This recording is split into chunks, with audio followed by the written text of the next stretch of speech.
Hoje nós vamos viajar pelo Brasil dos anos 50, 60, 70 e 80 para lembrar de pratos que marcaram época e que quase desapareceram do nosso dia a dia.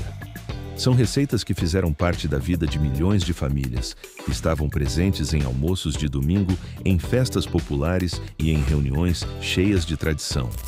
Tudo o que você vai ouvir aqui é parte da história real da nossa gastronomia. Pratos que tiveram grande importância cultural e que hoje sobreviveram apenas em lugares muito específicos. Ao longo deste vídeo, vamos relembrar 10 comidas que fizeram história. E no final, você vai encontrar um bônus especial para completar essa viagem pela memória brasileira. Prepare-se, porque cada prato é um pedaço de identidade, de lembrança e de emoção. Frango ao molho pardo. Em Minas Gerais, durante muitas décadas, o domingo tinha o cheiro marcante do frango ao molho pardo. Era um prato que começava cedo, ainda na manhã, quando a galinha caipira criada no quintal era abatida para garantir frescor. O sangue era recolhido em uma tigela com vinagre, impedindo que coagulas se formassem. Esse detalhe era essencial, pois dele nascia o molho espesso e encorpado que daria identidade ao prato. Na panela, a carne cozinhava lentamente junto de cebola dourada, alho amassado, pimenta do reino e folhas de louro. O aroma se espalhava pela casa, anunciando que o almoço seria especial. Acompanhado de angu feito de fubá e arroz branco soltinho, o frango ao molho pardo era símbolo de fartura e união familiar. Para muitos mineiros, ele não era apenas alimento, mas um ritual de domingo, capaz de reunir avós, pais e filhos em torno da mesa. Com o passar do tempo, essa tradição perdeu espaço. As novas regras sanitárias dificultaram o uso do sangue fresco. As gerações mais jovens passaram a considerar o prato pesado e antiquado. Pouco a pouco, o frango ao molho pardo deixou de ocupar o lugar de destaque que teve por tantas décadas. Hoje, resiste em algumas festas do interior e em restaurantes que preservam a culinária típica, mas já não faz parte do cotidiano da maioria das famílias brasileiras. E se esse prato impressiona pela força do seu sabor, o próximo mostra como a fartura também podia caber em uma única refeição. Feijão. Tropeiro antigo. O feijão tropeiro nasceu nas estradas do Brasil colonial, preparado pelos tropeiros que percorriam longas distâncias, levando mercadorias entre Minas Gerais, Goiás e São Paulo. Era uma comida prática, de sustância, e que podia ser feita com ingredientes fáceis de transportar. A base era o feijão cozido misturado com farinha de mandioca torrada, toucinho crocante, pedaços de linguiça, ovos mexidos e carne seca bem salgada. Durante os anos 50 e 60, o feijão tropeiro já não era apenas comida de viajante. Tornou-se presença obrigatória em almoços de trabalhadores rurais e urbanos, além de prato de destaque em festas populares. Eno, grandes gamelas de madeira, era servido em porções fartas, sempre acompanhado de couve refogada e torresmo crocante. Para muitos brasileiros, esse prato simbolizava energia, tradição e simplicidade. Com o passar das décadas, no entanto, a versão original foi desaparecendo das cozinhas. O excesso de gordura, o uso pesado de charque e a intensidade de sabores foram considerados pouco saudáveis. As famílias passaram a adotar versões mais leves, reduzindo a quantidade de carne seca e substituindo banha por óleo. Hoje, o feijão tropeiro ainda existe em bares e restaurantes típicos, mas não tem mais a força cultural que possuía no passado. Permanece como lembrança de um Brasil de estrada, de pouso e de vida simples. E se o feijão tropeiro representava resistência e tradição para quem vivia nas estradas, em São Paulo surgiu um prato que se transformou em símbolo de festa e identidade popular. Cuscuz paulista tradicional. O cuscuz paulista se tornou um dos pratos mais marcantes da culinária do estado de São Paulo, especialmente durante as décadas de 60 e 70.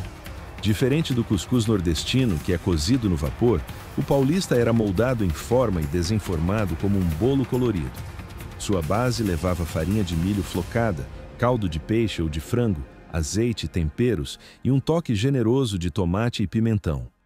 O que fazia esse prato especial era a decoração cuidadosa. Nas laterais da forma eram colocados ovos cozidos em rodelas, sardinhas, camarões ou até mesmo ervilhas e milho verde. Depois de pronto, o cuscuz era desenformado no centro da mesa, chamando atenção pela aparência festiva e pela mistura de cores. Nas casas paulistas, ele simbolizava celebração, fartura e carinho, aparecendo em aniversários, casamentos e reuniões familiares. Com o passar dos anos, o cuscuz paulista perdeu espaço. Sua preparação exigia tempo, dedicação e ingredientes frescos que nem sempre estavam disponíveis. A rotina acelerada das grandes cidades e a chegada de alimentos industrializados tornaram o prato menos comum. Hoje, ele aparece em algumas famílias que preservam a tradição ou em restaurantes especializados, mas já não ocupa o mesmo lugar de destaque que teve no passado. Ainda assim, continua sendo lembrado como um verdadeiro ícone da mesa paulista. E se em São Paulo o cuscuz representava alegria e celebração, no Nordeste um prato feito de vísceras e sangue marcava profundamente o paladar das famílias. Sarapatel de sangue.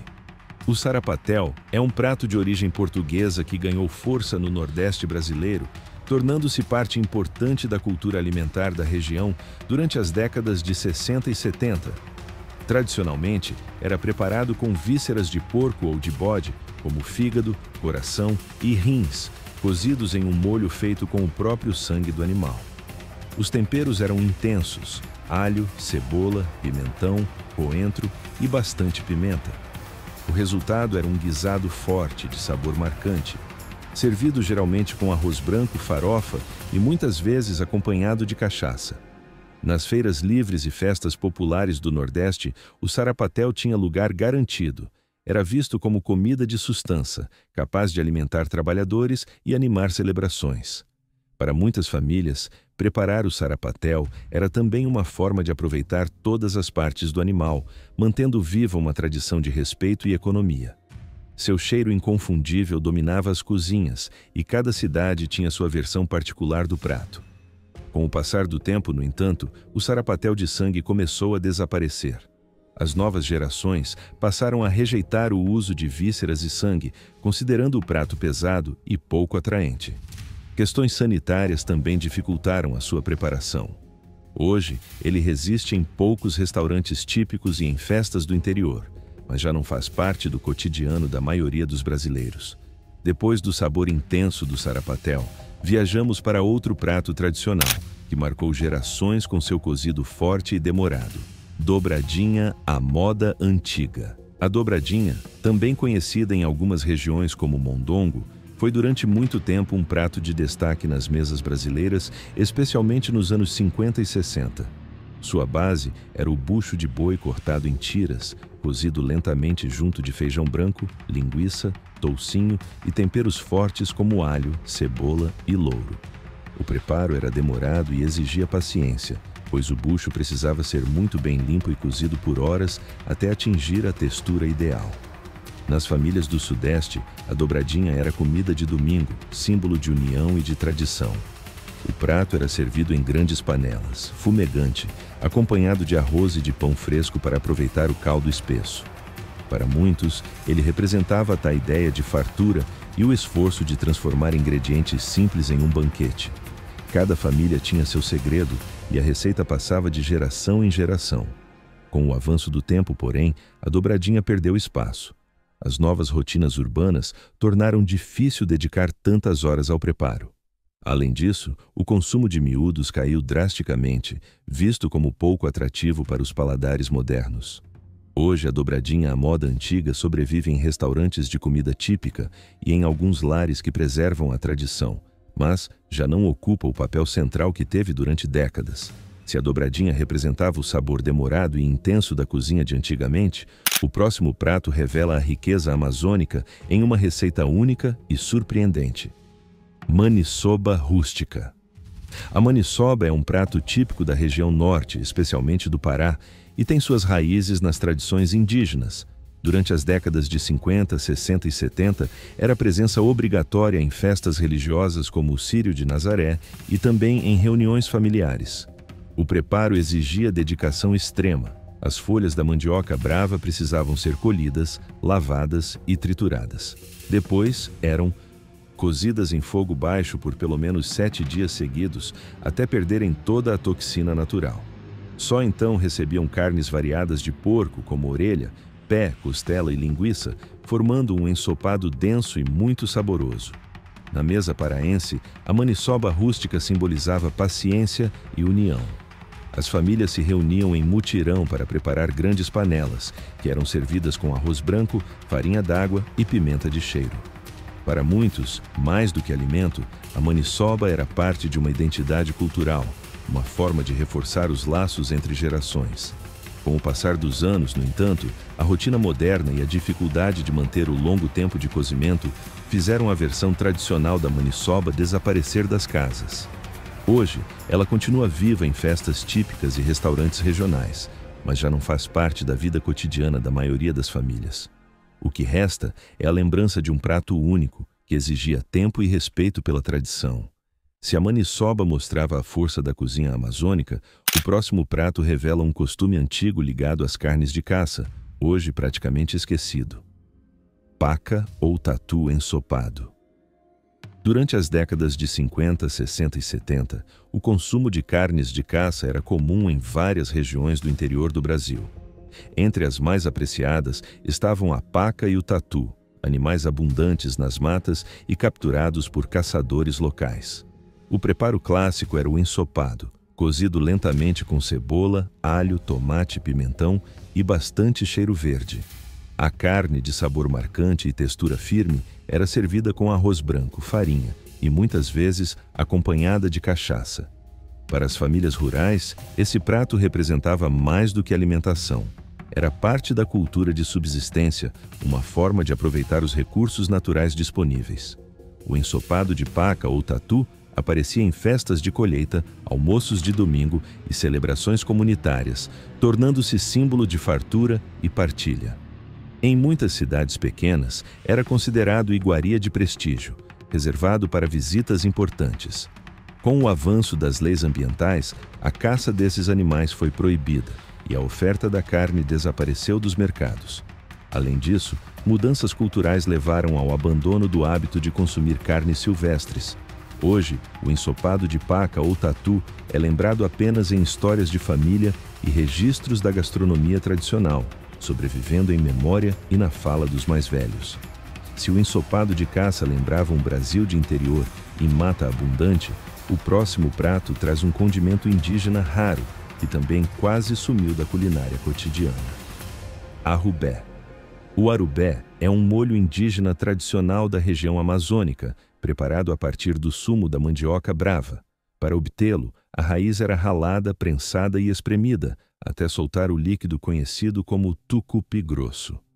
Esse líquido passava por um longo processo de cozimento em fogo baixo até se transformar em um molho escuro, de sabor intenso e levemente ácido.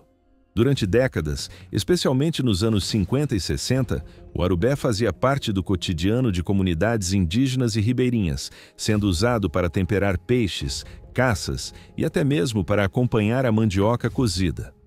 O valor do arubé estava na paciência e no conhecimento transmitido de geração em geração. Era um preparo que exigia cuidado, pois a mandioca brava contém toxinas naturais que só desaparecem após muitas horas de cozimento. Nas mesas amazônicas, ele simbolizava tradição, resistência e o vínculo profundo entre o homem e a natureza. Com o passar do tempo, o arubé deixou de ser preparado com frequência. A modernização das cidades, o acesso a temperos industrializados e a dificuldade em manter a prática fizeram o molho quase desaparecer do dia a dia. Hoje, resiste em pequenas comunidades e em festas tradicionais, mas já não é parte da rotina alimentar da maioria dos brasileiros. Se o arubé mostrava a força da tradição indígena, o próximo prato revela como a mesa paulista reunia fartura em uma refeição completa e cheia de contrastes. Virado à paulista antigo. O virado à paulista é um dos pratos mais tradicionais do estado de São Paulo, mas a versão antiga era ainda mais robusta do que a que conhecemos hoje. Surgiu como refeição de trabalhadores no período colonial, feita para garantir energia durante longas jornadas. Sua base era composta de arroz, tutu de feijão, bisteca de porco, linguiça frita, torresmo, banana à milanesa e um ovo frito de gema mole. O prato era servido em porções generosas, ocupando quase todo o prato, e simbolizava fartura e diversidade de sabores. Nos anos 50 e 60, o virado à paulista estava presente em restaurantes populares e nas casas das famílias paulistas, especialmente às segundas-feiras, quando era considerado tradição. Comer virado nesse dia da semana era um costume que unia gerações e se repetia em diferentes camadas sociais. Com o passar do tempo, o prato começou a ser visto como pesado e calórico. A rotina urbana, a busca por refeições rápidas e a preocupação com a saúde fizeram com que muitos ingredientes fossem retirados ou substituídos. Hoje, ainda pode ser encontrado em algumas casas de comida típica, mas a versão antiga, completa e farta, quase desapareceu do cotidiano. Ela permanece como memória de uma São Paulo trabalhadora e cheia de contrastes gastronômicos. Se o virado mostrava a diversidade da mesa paulista, o próximo prato traz de volta a simplicidade de um purê de abóbora que marcou gerações no interior do Brasil. Quibe caseiro. O quibe é um prato simples e rústico, muito presente no interior do Brasil durante as décadas de 50, 60 e 70. Preparado à base de abóbora cozida, ele ganhava consistência cremosa quando era bem amassado com colher de pau, misturado com cebola, alho e gordura de porco. Em muitas regiões, recebia também pedaços de carne seca, desfiada, que davam um sabor defumado e reforçavam o valor nutritivo. Servido bem quente, acompanhava arroz branco, feijão e até farinha de mandioca, formando uma refeição completa para trabalhadores e famílias numerosas. O quibe caseiro não era apenas um prato de sustância. Ele simbolizava carinho e simplicidade, pois era comum as avós prepararem grandes panelas que alimentavam filhos e netos. O aroma adocicado da abóbora misturado ao tempero salgado da carne seca marcava profundamente a memória de quem viveu essa época. Com o passar dos anos, o quibe perdeu espaço para pratos mais rápidos e práticos. A mudança dos hábitos alimentares, a busca por receitas modernas e a dificuldade de encontrar carne seca de qualidade em algumas regiões fizeram o prato quase desaparecer da rotina diária. Hoje, ele resiste em restaurantes de comida típica e em festas culturais, mas já não é presença constante nas mesas brasileiras. Ainda assim, permanece como lembrança afetiva de uma cozinha que valorizava a terra e a simplicidade. E como bônus final dessa viagem gastronômica, vamos relembrar um doce colorido que conquistou gerações e marcou presença em festas de família em todo o Brasil. Gelatina Royal. A gelatina Royal marcou gerações inteiras. Nas décadas de 60, 70 e 80, ela coloria as mesas brasileiras com seus cubinhos brilhantes, que tremiam no prato e encantavam crianças e adultos. Era a sobremesa simples, prática e alegre, sempre presente em aniversários, reuniões de família e dias quentes de verão. O cheiro adocicado, as cores vibrantes e os comerciais animados ficaram gravados na memória.